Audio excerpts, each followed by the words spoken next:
Selamat bertemu kembali sahabat cinta Alkitab. Kita belajar kitab ke-31, kitab Yunus. Pastikan sahabat cinta Alkitab bisa mengikuti sesi pelajaran firman ini sampai selesai.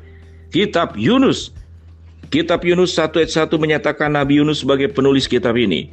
Tanggal penulisan kitab Yunus kemungkinan besar dituliskan dalam kurun waktu antara 793 sampai 758 sebelum Masehi. Tujuan penulisan: ketidaktaatan dan kebangkitan rohani menjadi tema kunci dari kitab ini. Pengalaman Yunus di dalam perut ikan paus selama 3 hari memberinya kesempatan unik dalam memahami keselamatan sambil ia bertobat di dalam rit-rit unik ini.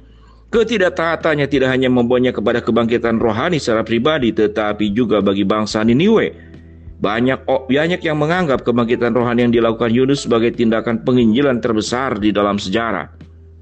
Ayat kunci Yunus 1 ayat 3, tetapi Yunus bersiap untuk melarikan diri ke Tarsis jauh dari hadapan Allah. Yunus 1 ayat 17, maka atas penentuan Tuhan datanglah seekor ikan besar yang menelan Yunus, dan Yunus tinggal dalam perut ikan itu 3 hari 3 malam lamanya.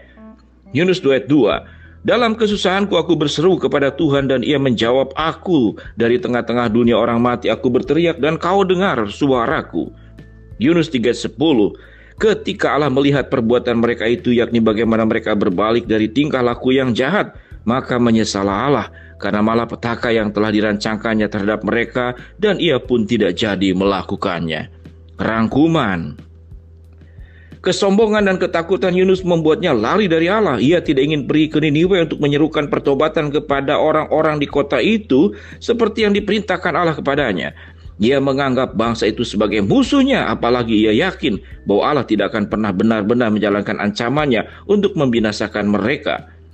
Sebaliknya ia berlayar ke Tarsis, arah kebalikan dari Niniwe. Tidak lama kemudian muncullah badai yang mengakibatkan para petugas kapal sepakat jika Yunuslah yang menjadi sumber masalahnya. Mereka melemparkannya ke laut, dan ia ditelan oleh sebuah ikan besar. Di dalam perut ikan selama 3 hari dan 3 malam barulah Yunus bertobat dari dosanya.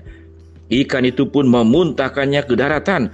Yunus kemudian memulai perjalanan panjang sekitar 800 km menuju Niniwe dan memimpin sebuah kebangkitan rohani di kota itu. Namun ia justru tidak senang dan berterima kasih atas pertobatan kota Niniwe. Yunus kemudian mendapatkan pelajaran ketika Allah menggunakan angin, sejenis pohon jarak atau kundur, dan cacing untuk mengajarkan supaya berbelas kasih.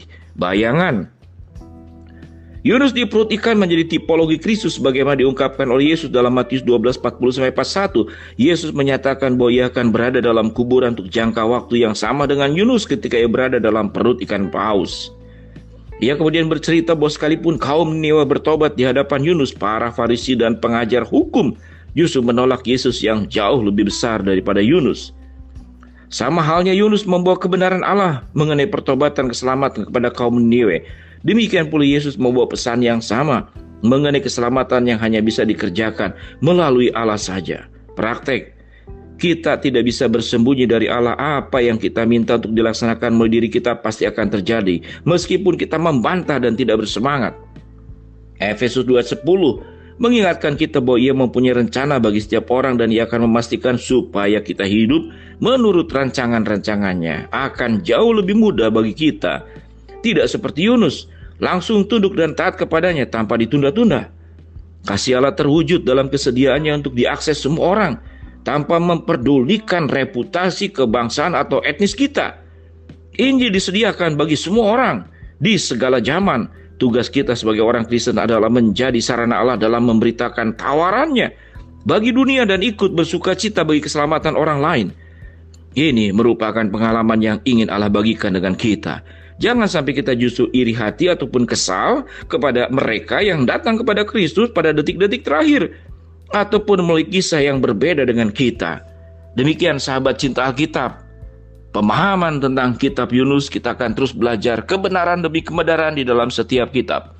Sampai berjumpa kembali pada kitab yang berikut, kitab ke-32, kitab Mika. Shalom.